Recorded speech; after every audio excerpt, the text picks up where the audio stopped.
આપણે એમ કહીએ છીએ ને કે માણસ એનું ભાગ્ય લઈને આવે, એના નસીબમાં જે હોય તે થાય નહીં. આ વાતને ભૂલી જાજો. માણસ ભાગ્ય લઈને નથી આવતો. ઈશ્વર જ્યારે આપણને જન્મ આપે છે ને ત્યારે કોરી પાટી કોરો કાગળ લઈ અને મોકલે છે. આપણા કર્મ દ્વારા આપણે આપણું ભાગ્ય એમાં લખવાનું છે.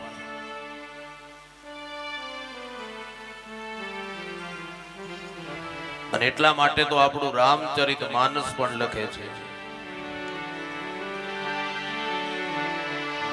કર્મ પ્રધાન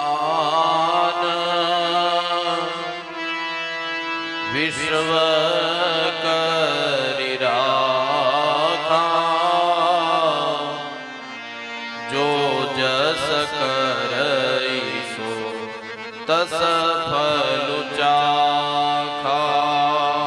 શ્રી રામ જય રામ જય જય રામ. શ્રી રામ જય રામ જય જય રામ. રામાયણ આપણને બતાવે વિશ્વ આખું કર્મ પ્રધાન છે.